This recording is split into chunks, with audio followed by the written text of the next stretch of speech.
Do you know what your blind spots are as a leader? I'm Greg Schenkel, President of Unique Training and Development and Frontline Leadership Systems, and today's Leader Feeder has you think about what don't you know about yourself or maybe not perceive about yourself.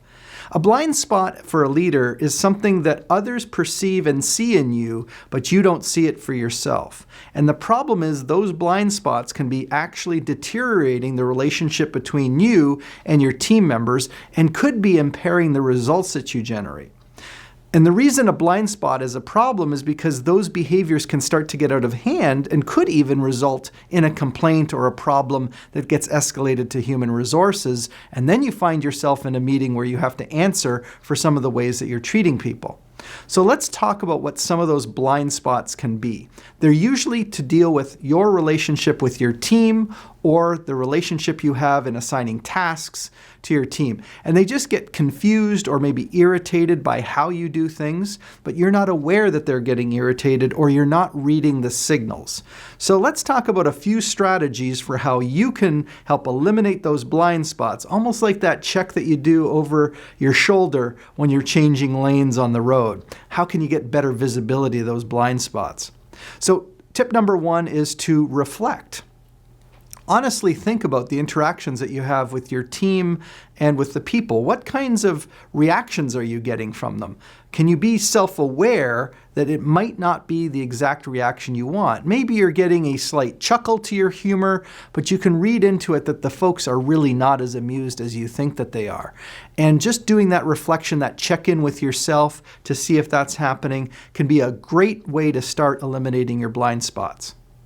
Tip number two, of course, would be to ask for feedback. Now, this is a bit tricky because if you just ask people who report to you, whose careers you may be able to influence, it gets a little tricky for them to give you feedback. And the problem is you can say, oh, no, you can be totally honest with me. You've got to make sure that it's safe for them to provide you feedback and that you're not going to get defensive when they express some of their observations or concerns. Many an employee has been burned when their supervisor or their manager says, you can be completely honest with me, what could I do to be more effective? So when you're asking for feedback, be prepared to accept it.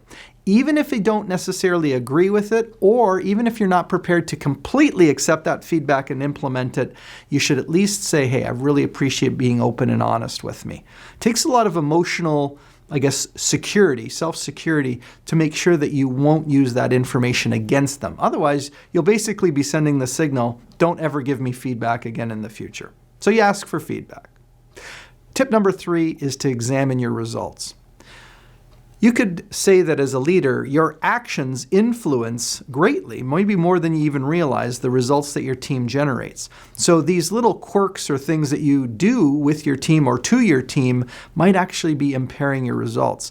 Can you see any evidence of that in terms of whether people meet your expectations or not, or generate the results that you're looking for?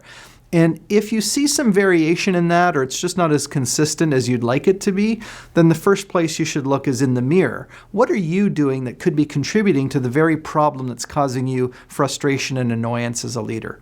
Now, once you've gotten good at eliminating some of your blind spots, you might then identify several leadership behaviors and skills that you need to work on.